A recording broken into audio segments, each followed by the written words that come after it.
प्रकरण 5. आर्यांचा परस्परातील संघर्ष. आर्यांच्या एकंदर परिस्थितीबद्दल युरोपियन विद्वानांनी जो सिद्धांत मांडला आहे व त्या सिद्धांताला मोठ्या आवडीने ब्राह्मण ग्रंथकारांनी उचलून धरले आहे. या बाबतीत पुष्कळ पुरावे मांडून असे आपण सिद्ध केले आहे की तो सिद्धांत सर्व बाजूंनी लंगडा आहे. तथापि लोकांच्या मनावर या सिद्धांताची अशी काही जबरदस्त पकड बसली आहे की सिद्धांताच्या विरुद्ध असलेली सर्व माहिती जरी पुराव्यानेशी त्या लोकांच्या पुढे ठेवली तरी त्यांचे मने तो सिद्धांत खोटा आहे असे कबूल करण्यास तयार होणार नाही. उलट अंशी त्या लोकांची अशी समजत होईल की सिद्धांत खोटा ठरवण्यासाठी हा सारा खटाटोप तो सिद्धांत हाणून पाडण्याच्या प्रेरणेने केला आहे.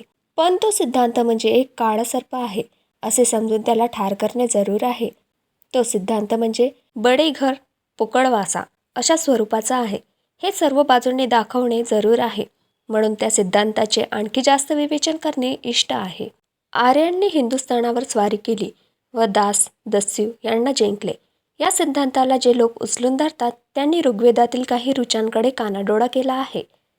या ऋचा अत्यंत महत्त्वाच्या आहेत. या ऋचा लक्षात न घेता त्या सिद्धांताची ज्यांनी उभारणी केली आहे त्यांचा सारा खटाटोप व्यर्थ आहे असे त्या ऋचा वाचल्यानंतर लक्षात येते. त्या ऋचा खाली देत आहे. 1. ऋग्वेद 6:33-3. हे इंद्रा, आमचे शत्रू दास व आर्य या दोघांनाही तू ठार केले आहेस. 2. ऋग्वेद 6:60-3. सन्मार्ग आणि सद्धर्म याचे पालन करणारे इंद्र व अग्नी यांनी आम्हाला घायाळ करणाऱ्या दास व आर्य यांना नेस्तनाबूत केले. 3. ऋग्वेद 7:81-1. सुदासाचे शत्रू दास व आर्य यांना इंद्र व वरुण यांनी ठार मारले व त्याप्रमाणे त्यांनी दास व आर्य यांच्यापासून सुदामाचे रक्षण केले. 4. ऋग्वेद 7:24-27. हे इंद्रा, सिंधू नदीच्या तीरावर राहणाऱ्या क्रूर राक्षसांच्या आणि आर्यांच्या तावडीतून तर आम्हाला मुक्त केलेस. तू दासांच्या हातून त्यांची शस्त्रे हिरावून घे.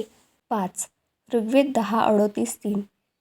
हे परमपूज्य इंद्रा, धर्मलंड दास व आर्य हे आमचे शत्रू आहेत.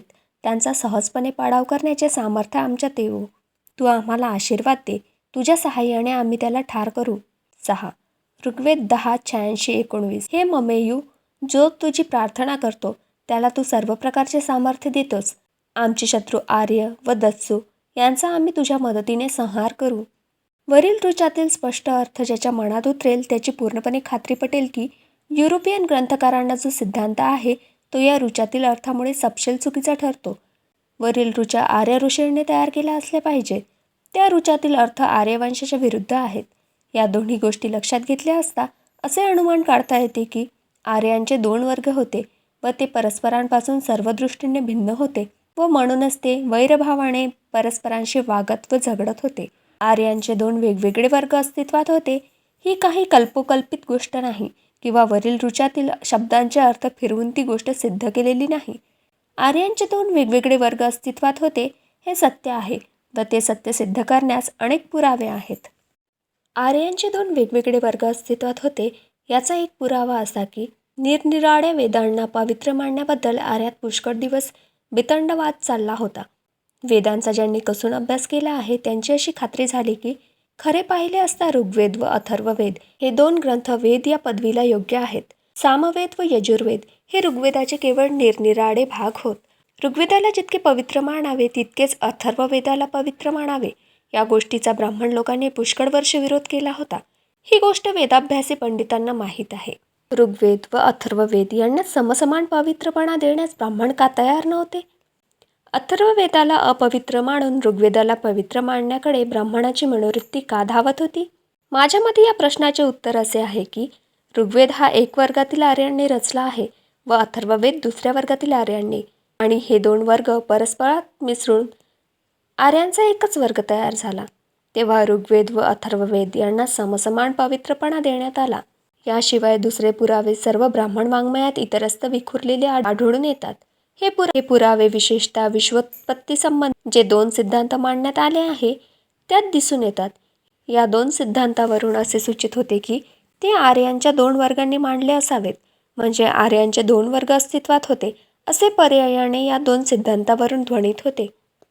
विश्वोत्पत्ती संबंधी जो एक सिद्धांत ब्राह्मणी वाङ्मयात आढळतो त्याची माहिती 2ऱ्या प्रकरणात दिली आहे. आता 2ऱ्या प्रकारचा जो सिद्धांत आहे त्याचे विवेचन करूया. प्रथमतः वेदांपासून सुरुवात करूया. तैत्तिरीय संहितेत खालील उल्लेख आहे. तैत्तिरीय संहिता 6.5.6.1. आपल्याला पुत्र व्हावेत अशी अदितीला इच्छा झाली, तेव्हा साध्वींनी देवतांना नैवेद्य दाखवण्यासाठी तिने ब्रह्मोदंड भात शिजवून तयार केला. देवतांनी तो भात खाऊन त्यातील थोडासा भात अदितीसाठी शिल्लक ठेवला. देवतांचा प्रसाद म्हणून तो भात तिने खाल्ला. तिला गर्भ राहिला. ती प्रसूत झाली. तेव्हा तिला 4 आदित्य झाले. तिने दुसऱ्यांदा ब्रह्मोदंड भात शिजवून तयार केला. ती मनात म्हणाली, पूर्वी देवतांनी दिलेल्या भाताच्या प्रसादामुळे मला 4 मुले झालीत. आता हा जो भात मी शिजवून तयार केला आहे त्यातील एक भाग प्रथम मी खाल्ला तर मला अधिक उत्तम प्रकारचे मुलगे होतील. असा विचार करून तिने तो भात देवतांना दाखवण्या अगोदरच खाल्ला. तिला गर्भ राहिला, पण तो अपूर्ण अवस्थेतच बाहेर पडला. तिने आदित्यांसाठी तिसऱ्यांदा भात केला. तो भात शिजवत असताना ती मनात असा मंत्रोच्चार करीत होती की हे जे धर्मकृत्य मी करीत आहे त्याची फळे मला उपभोग करण्यास मिळोत. आदित्य म्हणाले, आपण वर मागूया. या भातापासून ज्याची उत्पत्ती होईल तो सर्वस्वी आमचा राहो. त्याच्यापासून ज्याची उत्पत्ती होईल तो भरभराटीस चढेल. तो आमच्या सुखांचे मूळ होवोत. या घटनेनंतर आदित्य विश्वसान यांचा जन्म झाला. हा त्यांचा वंशज होय. ते वंशज म्हणजे मानव. मानवापैकी जो कोणी यज्ञकर्म करेल तो भरभराटीत चढेल आणि तो देवतांना नैवेद्य वगैरे समर्पण करून संतुष्ट राहील. आर्यांचे 2 वेगळे वर्ग होते. याबद्दल बरेच पुरावे ब्राह्मण ग्रंथातही आहेत. ते पुरावे म्हणजे विश्वोत्पत्ती संबंधी या ग्रंथात मांडलेले सिद्धांत. विश्वोत्पत्ती संबंधी शतपथ ब्राह्मण या ग्रंथात पुढील कथा आढळतात. 1. शतपथ ब्राह्मण 1.8.1.1. सकाळी मनूसाठी त्यांनी धुवावयास पाणी आणले, कारण पाण्याने हात धुण्याची मनुष्यांना सवय असते. म्हणून पाण्याने हात धुत असताना त्याच्या हाताला मासा लागला. मासा मनूला म्हणाला, मला जपून ठेव, मी तुला एखाद्या संकटातून वाचवेन. मनूने त्याला विचारले, तू मला कसल्या संकटातून वाचवशील?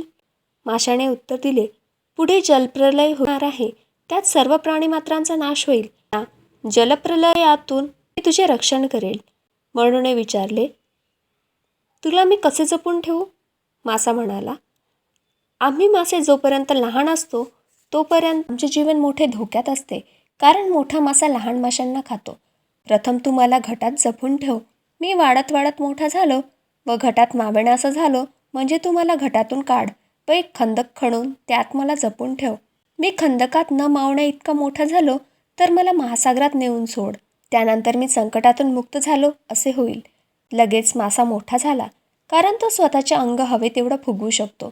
तो अमुक 1 वर्षी जलप्रलय होणार. जलप्रलयाचे पाणी वर चढू लागले की तू एक होडीत जाऊन बैस. त्या होडीतून मी तुझ्या सुटका करीन. माशाने सांगितलेल्या रीतीने मनूने माशाला जपून ठेवले व नंतर त्याने माशाला महासागरात नेऊन सोडले. माशाने सांगितलेल्या वर्षी जलप्रलय झाला व त्याच वर्षी मनूने होडी तयार केली आणि तीत तो बसला. जलप्रलयाचे पाणी वरवर चढू लागले तेव्हा मनूने होडी चालू केली. मासा होडीकडे पोहत आला. मनूने होडीची पुढची बाजू माशाच्या शिंगाला बांधली. या कृतीमुळे मनू होडीसह उत्तरेकडील पर्वत ओलांडून पुढे गेला. मासा मनूला म्हणाला, मी तुझी संकटातून मुक्तता केली आहे. आता तू होडी एखाद्या झाडाला बांध.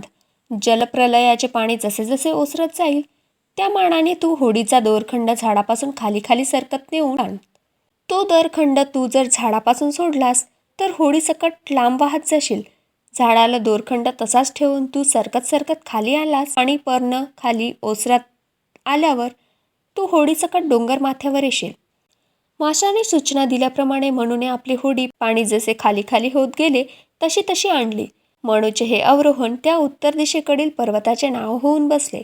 जलप्रलयातील सर्व प्राणीमात्रांचा संहार झाला होता तेव्हा मनू एकटाच पर्वतावर राहिला. आपल्याला संतती व्हावी अशी त्याला इच्छा झाली, म्हणून त्याने संततीप्राप्तीसाठी अनेक धार्मिक कृत्ये, प्रार्थना केल्या व घोर तपश्चर्या केली. त्याने पाक या नावाचा नैवेद्य तयार करून तो यज्ञात देवाला अर्पण केला. शुद्ध लोणी, घट्ट दूध, दही तयार होण्या अगोदरचे दुधाचे पाणी, दही यांचे अर्ध्य मनूने सागराच्या पाण्यात दिले. त्यानंतर 1 वर्षातच एक स्त्री उत्पन्न झाली. तिचा देह तेलकटपणाने चकचकत होता. तिच्या पायाला शुद्ध लोणी चिकटले होते. तिला मित्र आणि वरुण भेटले. ते तिला म्हणाले, तू कोण आहेस? ती उत्तरली, मनूची मुलगी. ते म्हणाले, तू आमची आहेस असे म्हण. ती म्हणाली, नाही, ज्याने मला जन्म दिला त्याची मी. तिच्यात आपला वाटा असावा अशी त्यांनी इच्छा धरली. त्याबद्दल तिने वचन दिले किंवा त्याबद्दल तिने वचन दिले नाही, परंतु ती पुढे निघून गेली. ती मनूजवळ आली. मनू तिला म्हणाला, तू कोण आहेस? ती उत्तरली, तुझी मुलगी.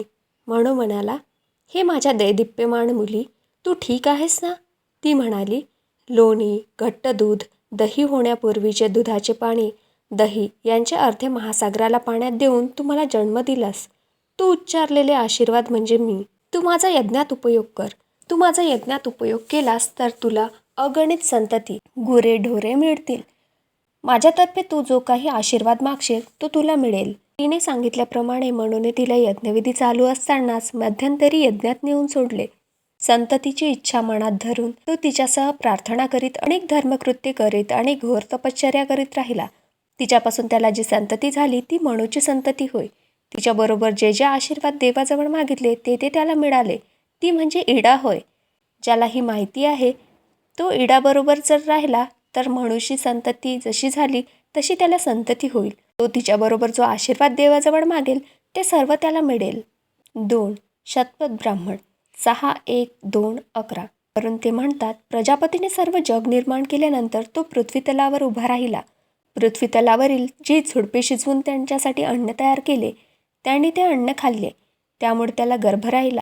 त्याच्या शरीराच्या वरच्या भागातून बाहेर पडत असलेल्या वाऱ्यापासून प्रजापतीने देव उत्पन्न केले आणि शरीराच्या खालच्या भागातून बाहेर पडत असलेल्या वाऱ्यापासून त्याने मर्त्यसंतती उत्पन्न केली. त्याने हव्या त्या रीतीने विश्वाची व त्यातील चराचर वस्तुमात्रांची उत्पत्ती केली. या जगात जे काही आहे त्या सर्वांची उत्पत्ती प्रजापतीने केली. 3. शतपथ ब्राह्मण 7:5-2:6. प्रथम प्रजापती हा सर्व जग होता, कारण तो प्रथम अस्तित्वात होता. मी आता अन्न उत्पन्न करावे आणि मला संतती व्हावी अशी त्याला इच्छा उत्पन्न झाली. त्याने आपल्या श्वासोच्छवासापासून जनावरे, आत्म्यापासून मनुष्य, डोळ्यापासून घोडा, श्वासोच्छवासापासून बैल, कामापासून मेंढी व आवाजापासून बकरे उत्पन्न केले. ज्या अर्थी त्याने आपल्या श्वासोच्छवासापासून जनावरे उत्पन्न केली त्या अर्थी माणसे म्हणतात. हे श्वासोच्छवास म्हणजे जनावरे होत. आत्मा हा पहिला श्वासोच्छवास होय. ज्या अर्थी त्याने आत्म्यापासून मनुष्याची उत्पत्ती केली आहे त्या अर्थी ते म्हणतात, मनुष्य हा जनावरांपैकी पहिले व सर्वात अधिक बळकट जनावर होय. आत्मा हाच संपूर्ण श्वासोच्छवास होय, कारण सर्व श्वासोच्छवास आत्म्यावर अवलंबून असतो. ज्या अर्थी त्याने आपल्या आत्म्यापासून मनुष्य निर्माण केला त्या अर्थी ते म्हणतात, मनुष्य हा सर्व जनावरे होय, कारण ती सर्व मनुष्याचीच आहेत. 4. शतपथ ब्राह्मण 10:1-3:1. प्रजापतीने सजीव वस्तूंची उत्पत्ती केली.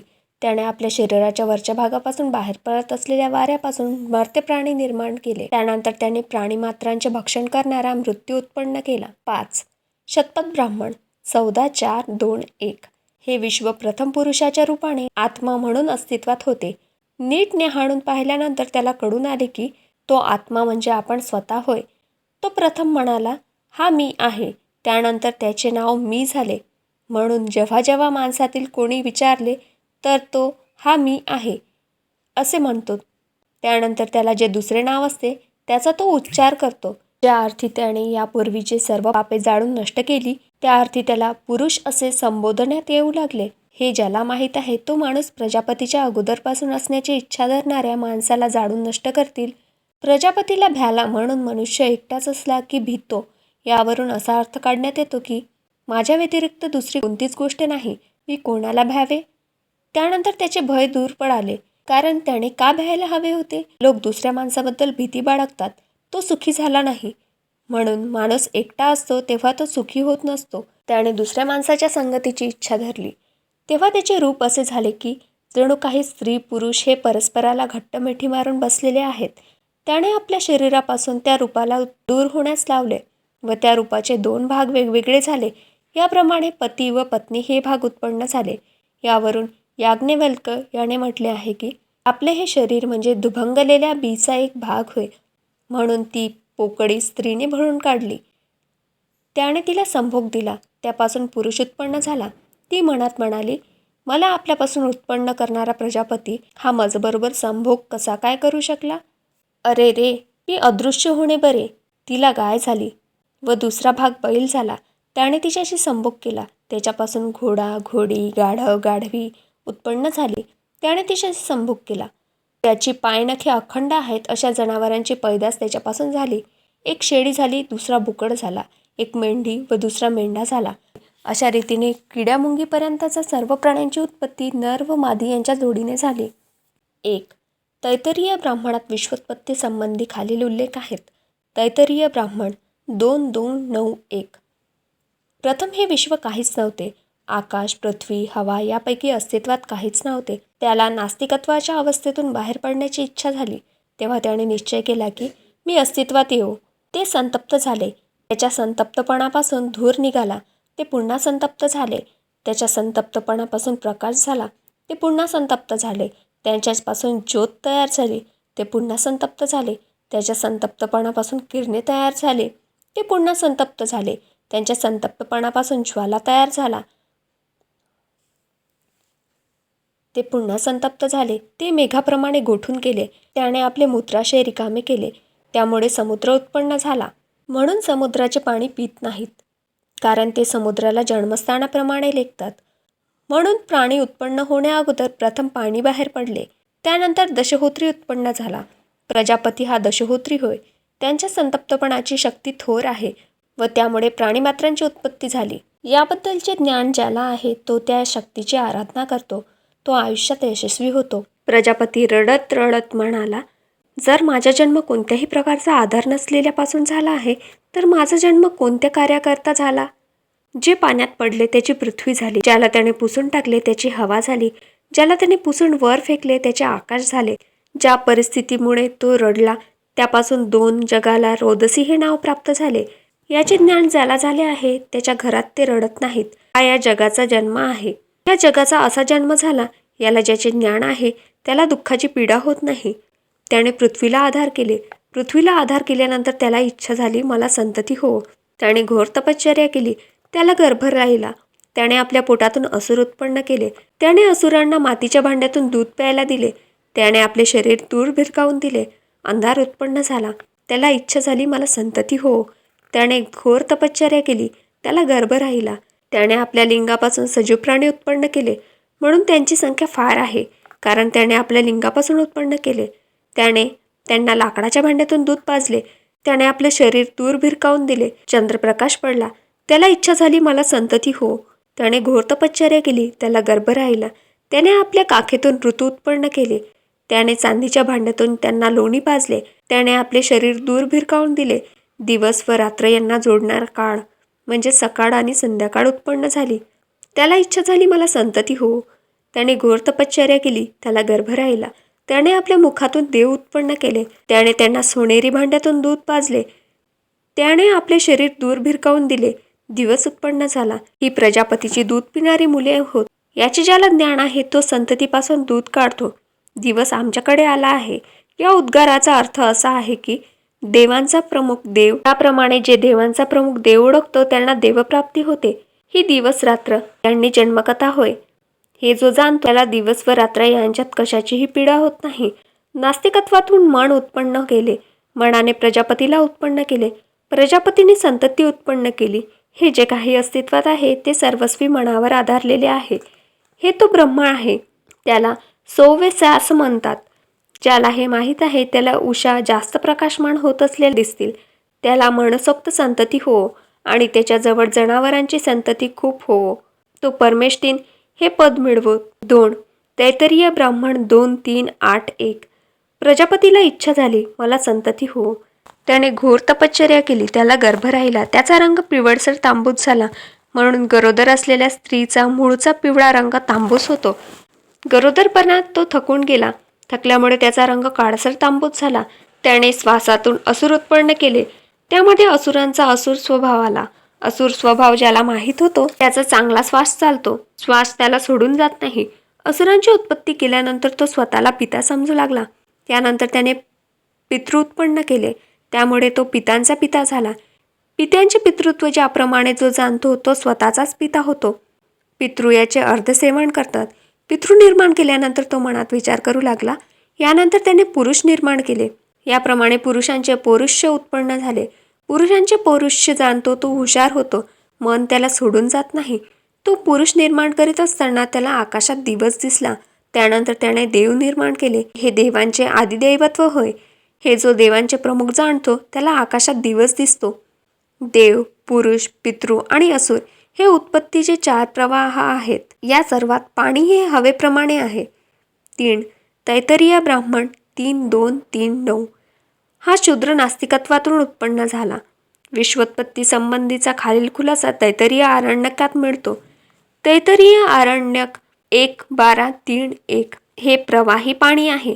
फक्त प्रजापतीचा जन्म कमळाच्या पानावर झाला आहे. त्याच्या मनात इच्छा उत्पन्न झाली, मी हे उत्पन्न करू दे. म्हणून मनुष्य जे जे मनात योजतो ते तो भाषेने स्पष्ट करून सांगतो आणि कृतीने करून दाखवतो. म्हणून हा श्लोक म्हटला आहे. इच्छा प्रथम ज्याच्या मनात उत्पन्न झाली ते म्हणजे मनाचे मूळ बीज आणि ते बीज मनुष्याच्या हृदयात आहे. असा शोध आपल्या शोधक बुद्धीने ऋषींनी लावला. अस्तित्व व नास्तित्व यांना साधणारा मनुष्याच्या हृदयातील बंध म्हणजे मनाचे मूळ बीज होय. याप्रमाणे ज्याला ही माहिती आहे त्याच्याकडे त्याची इच्छा होताच तो येतो. घोर तपश्चर्या केल्यानंतर त्याने आपले शरीर हलवले. त्याच्या मांसापासून अरुण, केतू आणि वातरासन ऋषी उत्पन्न झाले. त्यांचे नखे वैखनस आणि कैवैखाल्यस आणि केस पालखिल्य झाले. त्याचे शरीर प्रवाही कासव झाले आणि ते कासव पाण्यात फिरू लागले. तो कासवाला म्हणाला, तू माझ्या कातडीतून व माझ्या मांसातून उत्पन्न झाला आहेस. कासव उत्तरले, नाही, मी पूर्वी येथे होतो. त्याच्या पूर्वीच्या अस्तित्वात पुरुषाचे पुरुषत्व असते. तो 1000 डोक्याचा, 1000 डोळ्यांचा, 1000 पायांचा असा पुरुष झाला. प्रजापती त्याला म्हणाला, तुला माझ्या अगोदर उत्पन्न केले आहेत, प्रथम हे कर. त्याने तेथून आपल्या ओंजळीत पाणी घेतले आणि हे सूर्या हे असे असू देत असा मंत्र म्हणून पूर्व दिशेला ठेवले. तेथून सूर्य उत्पन्न झाला. ती पूर्व दिशा होती. नंतर अरुण केतूने ते पाणी हे अग्नी असे उच्चारून ते असे असू दे असे मंत्र म्हणत दक्षिण दिशेला ठेवले. तेथून अग्नी उत्पन्न झाला. ती दक्षिण दिशा होती. नंतर अरुण केतूने ते पाणी हे वायू असे असू दे असा मंत्र म्हणत पश्चिम दिशेला ठेवले. तेथून वायू उत्पन्न झाला. ती पश्चिम दिशा होती. नंतर अरुण हे इंद्रा असे असू दे असा मंत्र म्हणत उत्तर दिशेला ठेवले. नंतर इंद्र उत्पन्न झाला. ती उत्तर दिशा होती. नंतर अरुण केतूने ते पाणी हे पुषाण असे असू दे असा मंत्र म्हणत मध्यभागी ठेवले. तेथून पुषाण उत्पन्न झाला. ती खालची दिशा. नंतर अरुण केतूने ते पाणी हे देवता असे असू दे असा मंत्र म्हणत वरती ठेवून तेथून देव, पुरुष, पितृ, गंधर्व आणि अप्सरा उत्पन्न झाली. ही ती वरची दिशा. त्या पाण्याचे जे थेंब निरनिराळ्या ठिकाणी पडले त्यातून असुर, राक्षस आणि पिशाच्च उत्पन्न झाले. म्हणून त्याचा नाश झाला, कारण त्यांना पाण्याच्या थेंबापासून उत्पन्न केले. म्हणून असा श्लोक म्हणतात की जेव्हा या पाण्यात ज्ञानसंपन्न आणि स्वयंभूला निर्माण करणारा गर्भ राहिला तेव्हा त्या पाण्यापासून ते चराचर प्राणी मात्र उत्पन्न केले. हे सर्व पाण्यापासून उत्पन्न केले गेले. म्हणून हे ब्रह्म स्वयंभू आहे. म्हणून सर्व जणू काही मुक्त, जणू काही अस्थिर होत. तो प्रजापती होता. स्वतःमधून स्वतःची उत्पत्ती केल्यानंतर तो त्यांच्यात शिरला. म्हणून हा श्लोक म्हणतात. विश्व उत्पन्न केल्यानंतर सजीव प्राणी, मध्यंतरीच्या दिशा व दिशा उत्पन्न केल्यानंतर सर्व वस्तुमात्राच्या अगोदर उत्पन्न झालेला प्रजापती स्वतःला बरोबर घेऊन स्वतःमध्ये शिरला. आर्यांचे 2 निरनिराळे वर्ग होते. या बाबतीत पुष्टीदायक पुरावे महाभारतातही सापडतात. ते पुरावे म्हणजे विश्वोत्पत्ती संबंधी या ग्रंथात मांडलेले सिद्धांत होत. विश्वोत्पत्ती संबंधी म्हणून जो सिद्धांत तयार केला आहे तो महाभारतात ग्रंथित केला आहे. जो वनपर्वात आहे तो खालीलप्रमाणे आहे. विवस्वाचे तपसामर्थ्य प्रजापतीच्या तपसामर्थ्याप्रमाणे मोठे होते. विवस्वाचा मुलगा मनू हा एक मोठा ऋषी होता. उत्साह, तडफदारपणा, वैभव व तपोनिष्ठ या बाबतीत तो आपला बाप व आजोबा याच्यापेक्षा श्रेष्ठ होता. एका पायावर उभे राहून एक हात वर करून मस्तक खाली नमवून आणि पापणीला पापणी न लावता दोन्ही डोळे अचलपणे उघडे ठेवून त्याने 10,000 वर्षे घोर तपश्चर्या केली. त्याच्या अंगावर चिंध्यांची वस्त्रे होती. त्यांचे केसांच्या जटा वर बांधल्या होत्या.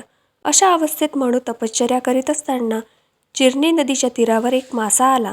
तो मनूला म्हणाला, भगवान, मी एक लहान मासा आहे. मोठ्या माशांची मला फार भीती वाटते.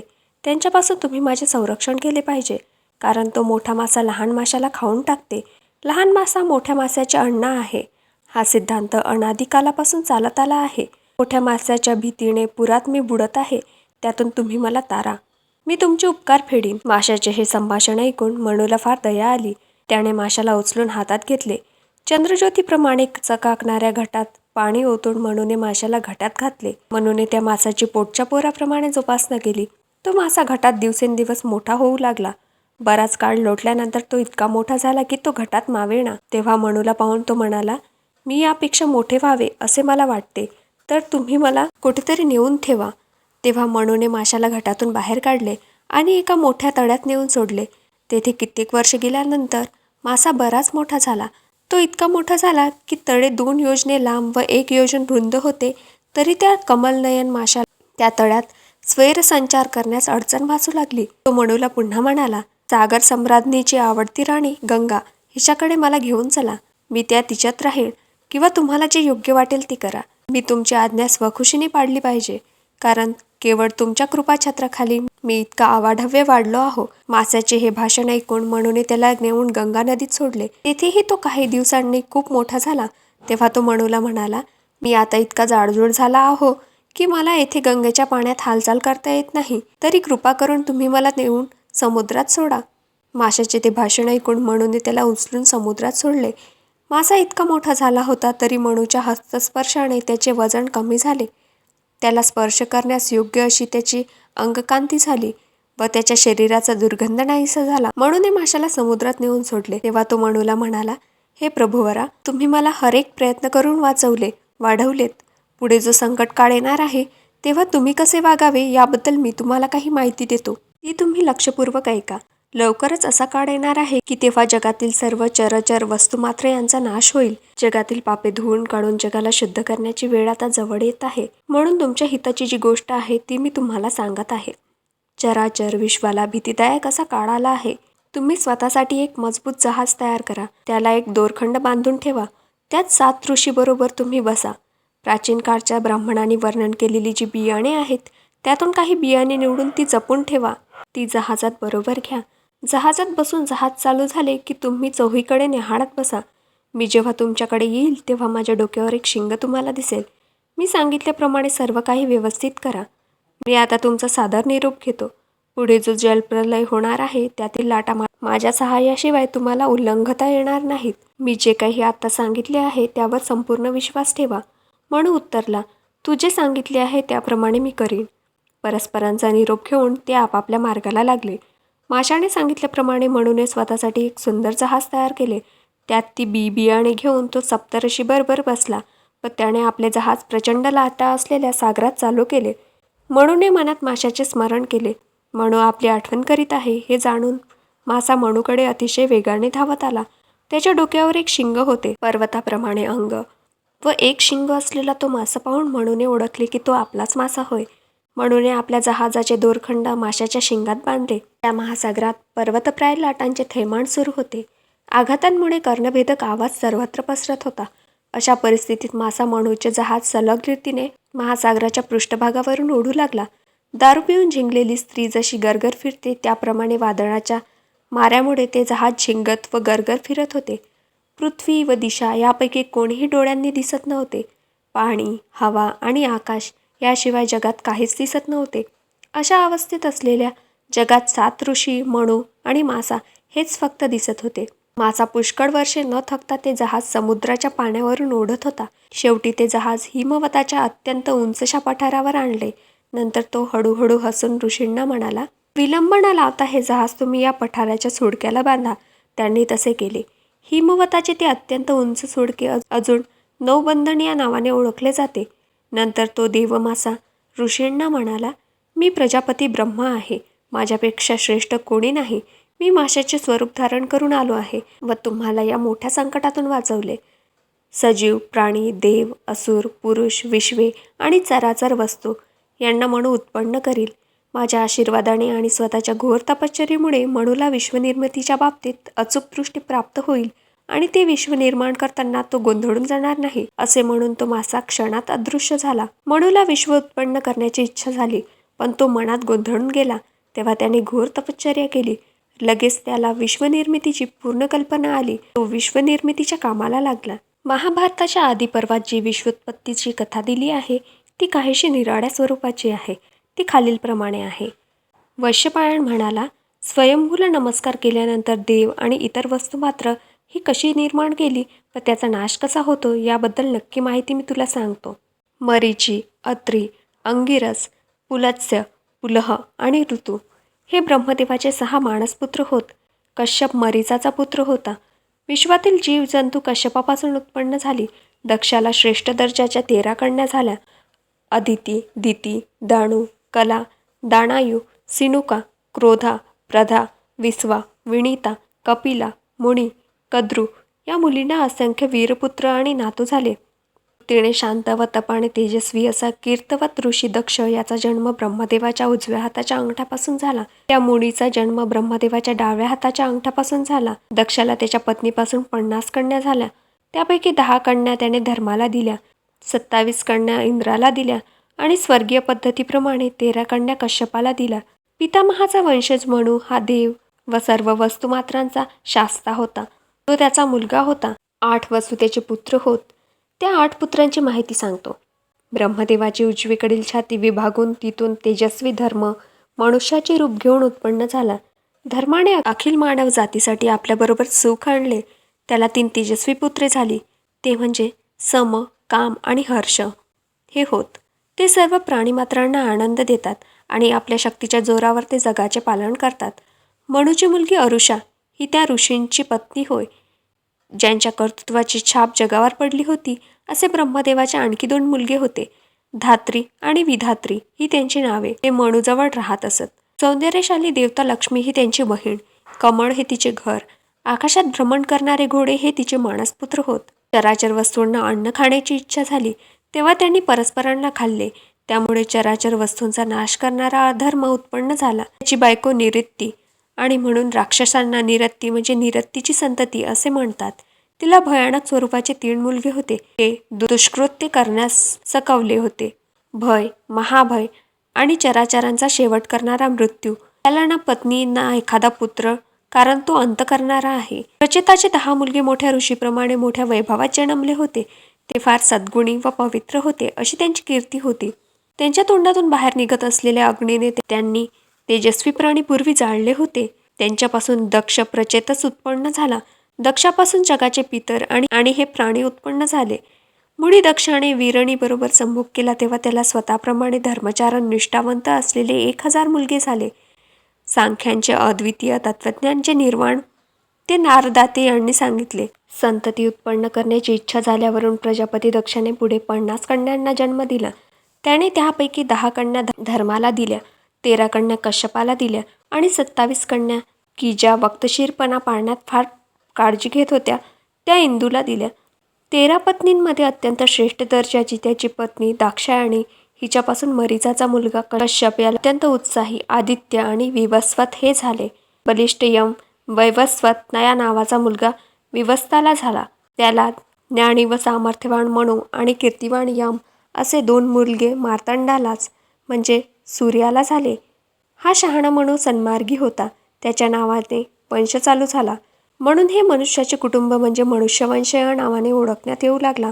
ब्राह्मण, क्षत्रिय आणि इतर मनुष्य ही मनूपासून उत्पन्न झाली. हे राजा, क्षत्रियांशी संलग्न असे ब्राह्मण आणि इतर मनुष्य ही या मनूपासून उत्पन्न झाली. मनूच्या मुलापैकी जे के ब्राह्मण होते त्यांनी वेद व वेदांगे यांना कवटाळले. वेण, धीर्णू, नारिश्च, नभग, इक्ष्वाकू, कुरुश, सयर्ती, इला, प्रिशस्त, पिशद्र आणि भगरिष्ठ अशी 10 मुले मनूला होती. प्रिदृश्य हे 9वे मूल क्षत्रिय कर्माची आवड करणारे होते. मनूला आणखी 50 मुले होते, पण आपणाला माहीत आहे की ते सर्व मुले आपापसात झगडून नाश पावले.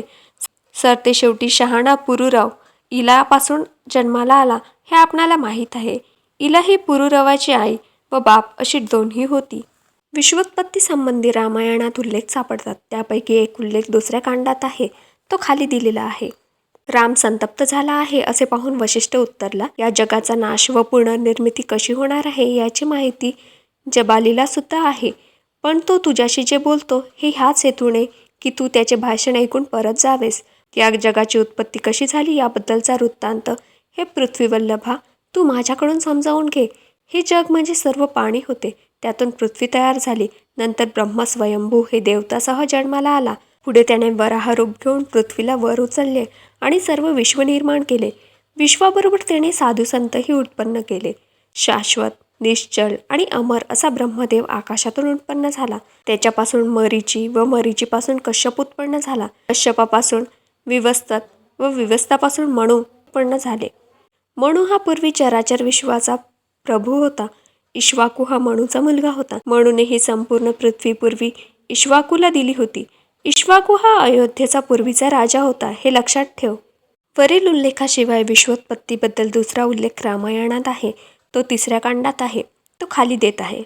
रामाचे शब्द ऐकल्यानंतर जटायूने रामाचा स्वतःचा वंश, स्वतः तो आणि सर्व सचेतित प्राण्यांची उत्पत्ती याबद्दल माहिती सांगितली.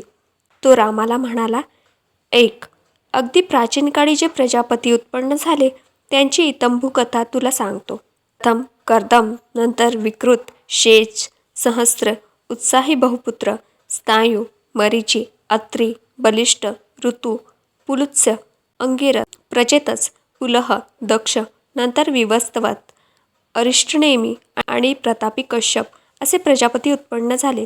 कश्यप हा शेवटचा प्रजापती होय. प्रजापतीला 60 कन्या होत्या व त्यामुळे त्याची प्रसिद्धी सर्वत्र झाली होती. त्या कन्यांपैकी अदिती, दिती, दाणू, कलका, ताम्रा, क्रोधावश, मनु व अनला या उत्कृष्ट कुमारिकांशी कश्यप याने विवाह केला. विवाहानंतर कश्यपाला आनंद झाला व तो आपल्या पत्नींना म्हणाला, माझ्यासारखे 3 लोकांचे संरक्षण करणारे अशा पुत्रांना तुम्ही जन्म दिला पाहिजे. अदिती, दिती, दाणू व कलका यांनी या गोष्टीला संमती दिली. दुसऱ्या पत्नींनी या गोष्टीला संमती दिली नाही. आदित्य, वसु, रुद्र आणि अश्विनी दृष्ट अशा 33 देवांना अदितीने जन्म दिला. कश्यपाची पत्नी मनु हिने मनुष्य, ब्राह्मण, क्षत्रिय, वैश्य आणि शूद्र यांना जन्म दिला. वेदात असे म्हटले आहे की मुखापासून ब्राह्मण, छातीपासून क्षत्रिय, मांड्यापासून वैश्य आणि पायापासून शूद्र उत्पन्न झाले. अनला हिने शूद्र फळे असलेल्या झाडांना जन्म दिला. या बाबतीत पुराणाचे काय मत आहे हे समजून यावे म्हणून पुराणातील काही संदर्भ मी देत आहे. या विश्वाचे अंडे उत्पन्न होण्या अगोदर प्रभू हिरण्यगर्भ अस्तित्वात होता. तो सर्व जगाचा शाश्वत उत्पादक आणि ब्रह्मदेवाचा साकार व निराकार अवतार आहे. त्याच्यात परमेश्वर विष्णू यांचे वास्तव्य आहे. तो ऋक, यजुस, साम आणि अथर्ववेद यांच्याशी समरूप होणारा आहे. ब्रह्मदेवाच्या उजव्या अंगठ्यापासून प्रजापती दक्ष उत्पन्न झाला. दक्षला अदिती ही कन्या होती. तिच्यापासून विवस्वत उत्पन्न झाला. विवस्तापासून मनु झाला. इक्ष्वाकू, दृग, धृष्ट, शर्यती, नरिश्चयंत, प्रमसु, नभोगणेदिष्ट, करुष आणि पिशद्र असे पुत्र मनुला झाले. पुत्र व्हावा या इच्छेने मनुने मित्र आणि वरुण यांना यज्ञ केला. परंतु अग्निहोत्री पुरोहिताच्या चुकीने यज्ञांचा समारंभ शास्त्रोक्त झाला नाही. चुकीचे वेदमंत्र यज्ञात म्हटल्यामुळे मनुला पुत्र होण्याऐवजी कन्या झाली. तिचे नाव इला ठेवले. त्यानंतर मित्र व वरुण यांच्या कृपाप्रसादाने इलाचे रूपांतर मुलात झाले व त्या मुलाचे नाव सुग्नुम असे ठेवले. परंतु ईश्वराचा कोप सुग्नुमवर झाल्यामुळे मुलीत रूपांतर झाले व ती सोमांची मुलगा बुध यांच्या आश्रमाजवळ भटकू लागली. तिचे रूप पाहून बुध तिच्यावर मोहित झाला. बुधाला तिच्यापासून मुलगा झाला. त्याचे नाव पुरुरव ठेवले. अगणित तपोबल असणारे व इलाचे सुग्नुम्न म्हणून पुन्हा रूपांतर व्हावे अशी इच्छा धरणारे ऋषी यांनी पुरुरवाच्या जन्मानंतर यज्ञ, ऋक, यजुस, सामण आणि अथर्ववेद सर्व वस्तुमात्र, मण, नास्तित्व इत्यादीपासून उत्पन्न केलेल्या देवाची पूजा करू लागले. या देवाच्या कृपेमुळे इलाचे सुग्नुम्न असे पुन्हा रूपांतर झाले. मनुच्या पुत्रांची तपशीलवार माहिती विष्णू पुराणात खालीलप्रमाणे दिली आहे. 1. आपल्या धर्मगुरूची गाय मारली म्हणून शूद्र झाला. 2. कुरुषापासून करुष हे अत्यंत सामर्थ्यशाली क्षत्रिय झाले. 3.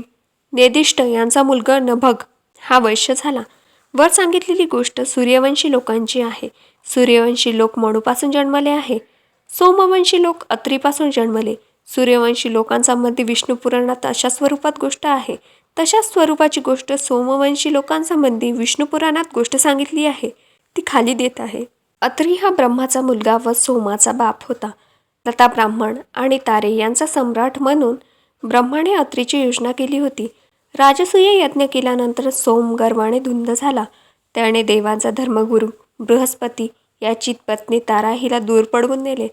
ब्रह्म, देव व ऋषी यांनी सोमाला परोपरीने समजावून सांगितले, धमक्या दिल्या व विनंत्या केल्या, तरी त्याने तारेला परत करण्याचे नाकारले. उसानास याने सोमाची बाजू घेतली. रुद्राने अंगिरसाच्या हाताखाली अभ्यास केला होता. त्याने बृहस्पतीला सहाय्य केले. एका बाजूला देवाचे सहाय्य तर दुसऱ्या बाजूला दैत्यिकांचे सहाय्य. अशा स्थितीत दोन्ही बाजूंचे तुंबड युद्ध जुंपले. ब्रह्माने मध्यस्थी केली आणि तारेला आपल्या नवऱ्याकडे परत पाठवण्यास सोमाला भाग पाडले. मध्यंतरीच्या काळात तारा गरोदर झाली होती. तिला बुध नावाचा पुत्र झाला. बुधाचा बाप कोण याबद्दल इतरांनी जेव्हा जास्त कसोशीने विचारपूस केली तेव्हा तारेने सोमाचे नाव सांगितले. बुधाला मनूची मुलगी हिलाईच्यापासून पूर्वज हा मुलगा झाला. पूर्वजाला 6 मुलगे होती. सर्वात मोठा मुलगा आयुष होता. आयुषाला 5 मुलगे होते, नहुष, शास्त्रवृद्ध, रंभा, राजी आणि अनेसास. शास्त्रवृद्धाला सूणहोत्र या नावाचा मुलगा होता. कास, लेस व ग्रीतसदम असे 3 मुलगे सूणहोत्र याला होते. ग्रीतसदमाला सौनक हा मुलगा झाला. सौनकाने चातुर्वर्ण्य पद्धत उत्पन्न केली. काशीराज हा मुलगा होता. काशीराजाला दीर्घतमस हा मुलगा होता. दीर्घतमसाला धन्वंतराई हा मुलगा होता. विश्वोत्पत्ती संबंधी उपनिर्दिष्ट खुलासे वजा सिद्धांत याची दुसऱ्या प्रकरणात दिलेल्या सिद्धांताबरोबर तुलना केली तर आपल्याला काय दिसून येते? मला असे वाटते की या तुलनेतून पुढील मुद्दे उपस्थित होतात. 1. विश्वोत्पत्ती संबंधीचा एक सिद्धांत धार्मिक स्वरूपाचा आहे तर दुसरा धर्मातीत स्वरूपाचा. 2.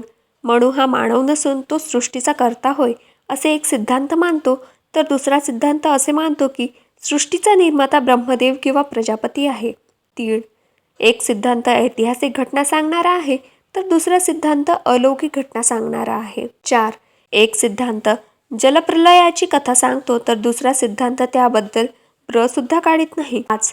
एक सिद्धांत 4 वर्णाचे स्पष्टीकरण करण्याची मनीषा दाखवतो तर दुसरा सिद्धांत समाजाची उत्पत्ती कशी झाली याचे स्पष्टीकरण करण्याची मनीषा दाखवतो.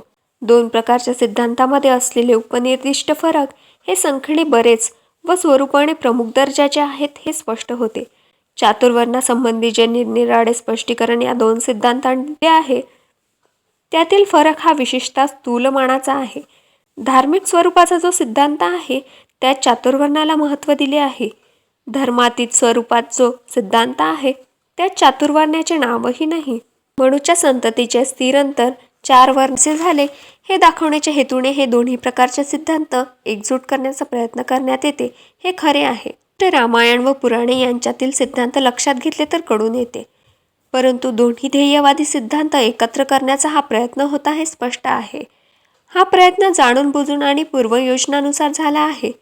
परंतु या दोन्ही प्रकारच्या ध्येयवादी सिद्धांतात एवढा स्थूलमानाचा फरक आहे की ते सिद्धांत एकत्र करण्याचा प्रयत्न झाला असतानाही तो फरक स्पष्टपणे दृष्टिगोचर होतो.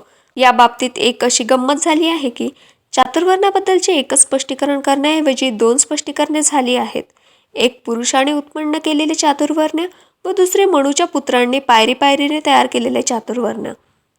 दोन्ही ध्येयवादी सिद्धांत एक करण्याचा जो प्रयत्न झाला आहे त्याचा परिणाम अगदी ओंगड स्वरूपाचा आहे. हे यावरून स्पष्ट होते की ते सिद्धांत मूलतः वेगळ्या स्वरूपाचे आणि परस्परांशी न जुळणारे असे आहेत. हे भिन्न स्वरूपाचे 2 प्रकारचे सिद्धांत ब्राह्मणी वाङ्मयात असताना सुद्धा या विषयाचा ज्यांनी अभ्यास केला आहे अशा पंडितांनी यांची दखल घेतली नाही ही खेदाची गोष्ट आहे. परंतु हे सिद्धांत अस्तित्वात आहेत व ते विशेष प्रकारे महत्त्वाचे आहेत ही बाब डोळ्याआड करता येणार नाही. या सिद्धांताच्या अस्तित्वाचे जे महत्त्व आहे ते कोणते? मला असे वाटते की परस्पराभिन्न अशा स्वरूपाचे हे जे 2 प्रकारचे सिद्धांत आहेत ते निरनिराळ्या 2 आर्यवंशांनी मांडले असावेत. एक आर्यवंश चातुर्वर्णाला मानणारा तर दुसरा आर्यवंश चातुर्वर्णाला मानणारा नसावा. हे दोन्ही आर्यवंश काही काळानंतर परस्परात मिसळले असावेत व त्यांना एकाच आर्यवंशाचे लोक म्हणून संबोधण्यात आले असावेत. ही तर्कपद्धती जर सबळ वाटली तर दोन्ही प्रकारच्या सिद्धांतातील स्थूल भेद जो ब्राह्मणी वाङ्मयात दाखवला आहे तो आपल्या नव्या सिद्धांताला पूरक आहे. हिंदुस्थानातील लोकांची पाहणी मानववंश शोधक शास्त्राच्या दृष्टिकोनातून केली तेव्हा वस्तुस्थिती दिसून आली की वस्तुस्थिती माझ्या सिद्धांताला पोषक असा भरभक्कम पुरावा देते. ही पाहणी सर हर्बर्ट रिस्ले यांनी प्रथम 1901 मध्ये केली. लोकांच्या चेहरेपट्टीचा व इतर अवयवांची मोजणी करून त्यांनी जे निष्कर्ष काढले ते येणेप्रमाणे: हिंदुस्थानातील लोक म्हणजे 4 भिन्न भिन्न वंशीय लोकांचे मिश्रण होते. ते 4 भिन्न वंशीय लोक म्हणजे: 1. आर्य, 2 द्रविड, 3 मोगल, 4 सिंथियन लोक होते. हिंदुस्थानातील कोणत्या भागात कोणत्या वंशाचे लोक राहतात हेही सिद्ध करण्याचा प्रयत्न सर हर्बर्ट रिस्ले यांनी केला, परंतु त्यांनी 1901 साली जी पाहणी केली ती अगदी त्रोटक स्वरूपाची होती. पाहणीतून त्यांनी जे निष्कर्ष काढले ते डॉक्टर गुहा यांनी 1936 मध्ये कसाला लावून पाहिले. या विषयासंबंधी डॉक्टर गुहा यांचा जो अहवाल प्रसिद्ध झाला तो हिंदी मानववंश शोधक शास्त्राच्या दृष्टीने अत्यंत महत्त्वाचा व मोलाचा आहे. हिंदी लोकांच्या डोक्याचे मोजमापे लक्षात घेऊन त्या अन्वये समान मोजमापे असणारे हिंदी लोक कोणकोणत्या भागात राहतात हे दर्शवणारा हिंदुस्थानचा एक नकाशा डॉक्टर गुहा यांनी तयार केला. निरनिराळ्या वंशाच्या लोकांच्या संमिश्रपणाने हिंदी लोकांचा समाज तयार झाला आहे या मुद्द्यावर हा नकाशा जगीत प्रकाश टाकतो. 1 लांब डोक्याचे, 2 आखूड डोक्याचे असे जे 2 निराळे मानववंश आहेत त्या मानववंशाच्या संमिश्रणाने हिंदी समाज तयार झाला आहे.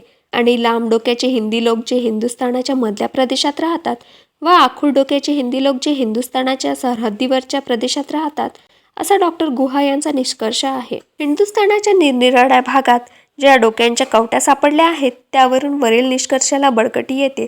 या मुद्द्यावर डॉक्टर गुहा यांनी पुढील प्रमाणे विचार प्रदर्शित करतात. इतिहासपूर्वकाळी जे प्रदेश होते त्यामध्ये मानवी शरीराचे जे अवशेष सापडले आहेत त्याची वर्णने वर दिली आहेत. ही वर्णने अगदी अल्पशी आहे. सिंधू नदीच्या दरीतील प्रदेशात जे मानवीय शरीराचे अवशेष सापडले आहेत त्याची वर्णने भरपूर आहेत. या काळातील हिंदुस्थानाचा वांशिक इतिहास कसा होता याची सर्वसाधारण रूपरेषा आकलन करण्यास सदर वर्णने आपणाला सहाय्य करतात. ख्रिस्त शतकापूर्वी 4000 वर्षापासून हिंदुस्थानाचा वायव्य प्रदेश लांब डोक्याच्या व अरुंद ठसठशीत नाकाच्या लोकांच्या ताब्यात असावा असे वाटते. दुसऱ्या वंशाचे लोक हे या लोकांबरोबर राहत असावेत. ते शरीराने मजबूत व लांब डोक्याचे होते, परंतु त्याची मान उंच होती. ते लांबट चेहऱ्याचे व अरुंद नाकाचे होते. तथापि त्यांचे अरुंद नाक तितके झपकन डोळ्यात भरत नसे जितक्या पहिल्या प्रकारच्या लोकांचे. लोकांच्या वंशाचा तिसरा प्रकारही हिंदुस्थानात अस्तित्वात होता. लोकांची डोकी जास्त रुंद होती. त्यांच्यात आणि आर्मेनियन प्रकारचे लोक यांच्यात पुष्कळ बाबतीत साम्य होते. या प्रकारचे लोक बहुधा बऱ्याच पुष्कळ काळात वावरत असावेत. या लोकांच्या डोक्याच्या आकाराला जुळणाऱ्या डोक्याच्या काही कवट्या हडप्पा या प्रदेशात सापडल्या आहेत. यावरून वरील गोष्टीला म्हणजेच या प्रकारचे लोक बऱ्याच पुढील काळात वावरत असावेत या गोष्टीला पुष्टी मिळते. अल्पाईन आणि मेडिटेरेनियन या 2 वंशाचा संदर्भ घेऊन बोलायचे म्हटले तर कोणालाही असे म्हणता येईल की हिंदी समाज 2 वंशाच्या मिश्रणाने तयार झाला आहे. 1 मेडिटेरेनियन किंवा लांब डोक्याच्या लोकांचा वंश आणि 2 अल्पाईन आखूड डोक्यांच्या लोकांचा वंश हे ते 2 वंश होत. मेडिटेरेनियन वंशाबद्दल काही गोष्टी मान्य करण्यात आल्या आहेत. तो वंश आर्य भाषा बोलत होता असे मान्य करण्यात आले आहे. या वंशाचे मूळस्थान युरोपमध्ये भूमध्य समुद्रालगतच्या प्रदेशात होते व या मूळस्थानापासून तो वंश हिंदुस्थानात आला असे मानण्यात आले आहे. या वंशाचे मूळस्थान लक्षात घेतले तर असे स्पष्ट दिसते की हा वंश अल्पाईन वंशाच्या अगोदर हिंदुस्थानात आला असावा. अल्पाईन वंशाबद्दलच्या अशा प्रकारच्या गोष्टी कोणत्या आहेत ते पाहणे जरूर आहे. या वंशाचे मूळस्थान कोणते ही एक गोष्ट व हा वंश कोणत्या मूळ भाषा बोलत होता ही दुसरी गोष्ट पडताळून पाहणे जरूर आहे. या वंशाचे मूळस्थान आशियात हिमालयाच्या कोणत्या तरी भागात होते असे प्रोफेसर रिप्ले यांचे मत आहे. या मुद्द्याला त्यांनी संयुक्तिक कारणे दिली आहेत. ती कारणे येथे उद्घृष्ट करणे इष्ट आहे.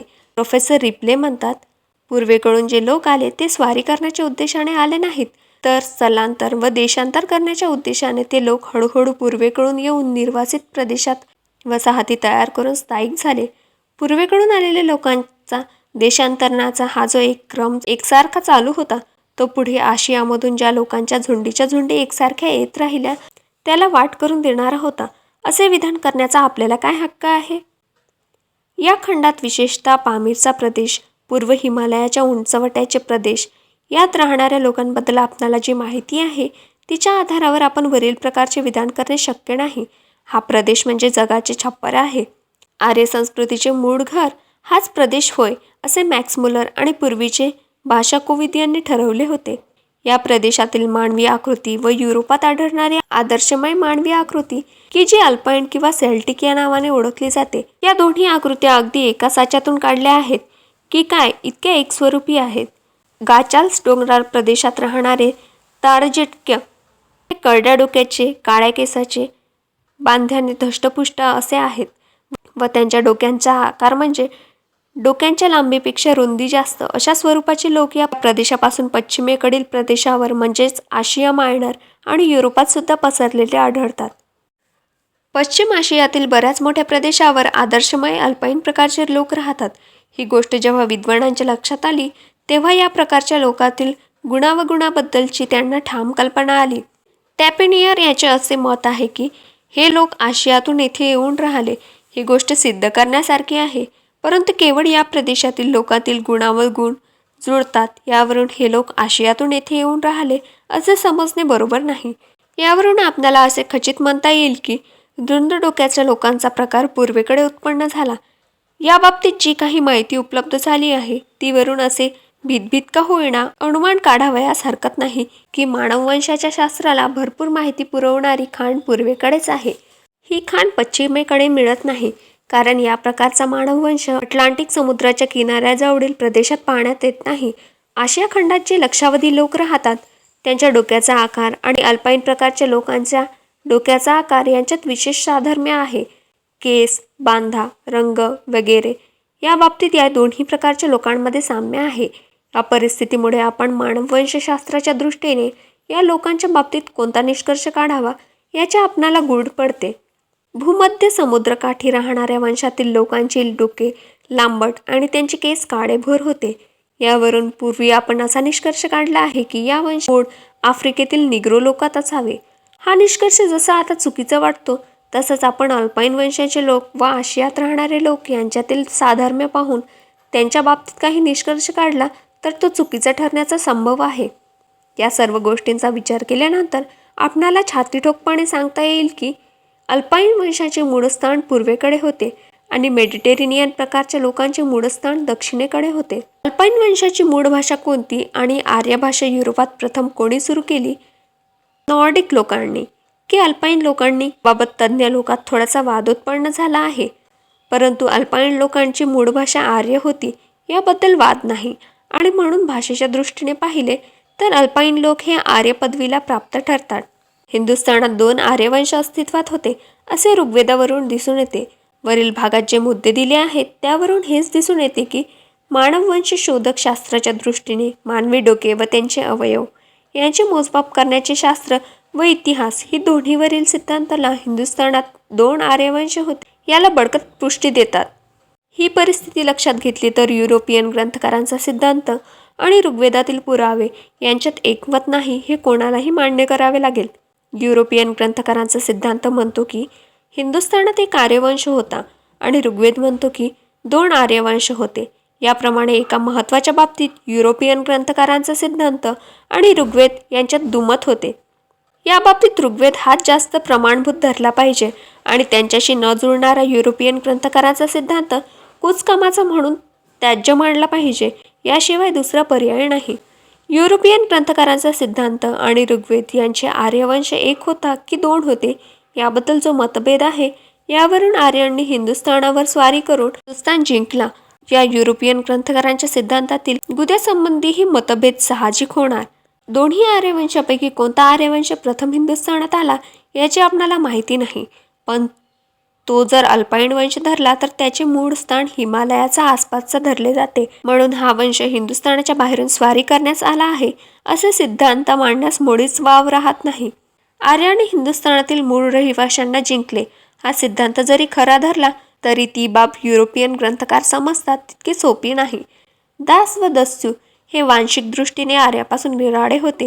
ही गोष्ट गृहीत धरल्यानंतर युरोपियन ग्रंथकारांना असे दाखवणे जरूर होते की बाहेरून आलेल्या आर्यांनी हिंदुस्थानातील दास व दस्यू यांना तर जिंकलेच, पण दुसरे जे आर्य हिंदुस्थानात होते त्यांनाही जिंकले. पण ही वस्तुस्थिती त्यांनी दर्शवली नाही. त्याचप्रमाणे आर्यांनी जर दास व दस्यू यांना जिंकले असले तर ते कोणत्या आर्यांनी हे युरोपियन ग्रंथकारांनी स्पष्टपणे सांगाव्यास पाहिजे होते. इंडो जर्मन वंशाचे लोक हे प्राचीन काळच्या आर्यांचे वंशज आहेत व पहिल्यापासून ते सद्गुण व सध्या दुर्गोच्चर होत आहेत. ते दुसऱ्यात असले पाहिजे अशी कल्पना करून युरोपियन ग्रंथकारांनी पूर्वींच्या आर्यांबद्दलच्या अनेक कल्पना बांधल्या होत्या. त्यांना अनुरूप दिसणाऱ्या गोष्टी तेवढ्याच त्यांनी शोधून काढल्या व त्याच गोष्टी खऱ्या आहेत असे गृहीत धरून त्यांनी सांगोपांग विचार केला नाही. त्यामुळे त्यांना वरील गोष्टींच्या आधारावर आपला सिद्धांत कसाबसा उभारावा लागला. या सिद्धांताचा पाया कच्चा आहे हे उघड आहे, म्हणून तो सिद्धांतही कच्चा आहे हे स्पष्ट होते. काही गोष्टी निवडून काढून त्या गोष्टी खऱ्या होतात असे गृहीत धरून त्यांनी त्या गोष्टीच्या पायावर तो सिद्धांत आहे. अशा नाजूक आणि नश्वर ढिसूळ पायावर उभारलेला आपला सिद्धांत युरोपियन ग्रंथकारांनी गाढ विद्वान लोकांच्या मान्यतेसाठी उभारावा आणि तो सिद्धांत इतके दिवस टिकाव धरून राहावा ही गोष्ट अत्यंत आश्चर्यजनक समजली पाहिजे. या प्रकरणात ज्या नव्या गोष्टींवर चर्चा करण्यात आली आहे त्या गोष्टींपुढे या सिद्धांताचा मुळीच टिकाव लागत नाही, म्हणून हा सिद्धांत अडगडीत फेकून द्यावा हेच बरे. मित्रांनो, व्हिडिओ आवडल्यास लाईक करा आणि अशाच नवनवीन माहितीसाठी आपल्या चॅनलला सबस्क्राईब करा.